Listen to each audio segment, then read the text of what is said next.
Ria was watering the plants in her garden. They look so fresh. But think of this: if we don't water the plants or don't provide enough nutrients or simply keep the plant away from sunlight, will it grow and look fresh? It's a definite no, right? Nature too functions that way. Let me explain. Here in our example, the plant is a living component and the factors like sun, water, soil are non living. The plant cannot survive on its own, it is dependent on the non living factors. In our surroundings, there are many living and non living things and they coexist. They constantly interact with each other. This is what an ecosystem is.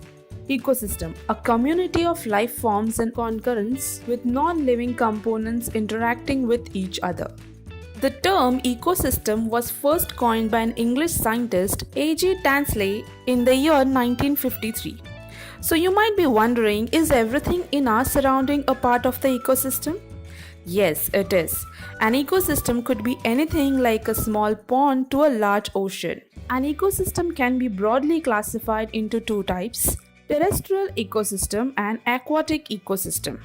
From the term terrestrial, we can easily say that it is associated with the land-based ecosystem, and aquatic deals with the water, all water-based ecosystems. Let's now look at each of them and understand their further classifications. There are different types of different terrestrial ecosystem and are spread across different geological regions. They are forest, grasslands, deserts, and tundra ecosystems. A forest consists of many trees, different plants, herbs, and is a host of large varieties of animals, birds, reptiles, insects. Again, here the living and the non-living factors coexist. Coming to grasslands, why do you think it is called grassland?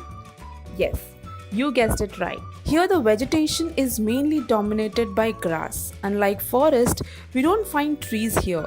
Different animals, insects inhabit this region. Desert ecosystem. A hot and dry region which receives scanty rainfall and is mostly barren lands. If you compare with forests, the variety of plants and animals are not found here. Only the plants like cactus, animals like camel are found in this region who can withstand the climate here. Talking about the tundra ecosystem, this region is devoid of wide varieties of trees and found in cold climatic regions. The regions are covered with ice most of the time. The plants and animals in this region are adapted to survive in extreme cold. Here we cover the different terrestrial ecosystems. Now let's explore the aquatic ecosystems now. We all know that there are two main types of water based on salt concentration. Even the ecosystem are classified based on the same. Can you recollect them? They are the marine ecosystem and freshwater ecosystem. The marine ecosystem contains higher salt concentration in the water and includes seas and oceans. They have a wide variety of organisms present in it. The freshwater ecosystem have lesser salt content in the water and includes rivers, ponds, lakes, streams. The variety of organisms is comparatively lesser. So with this, we end our session today.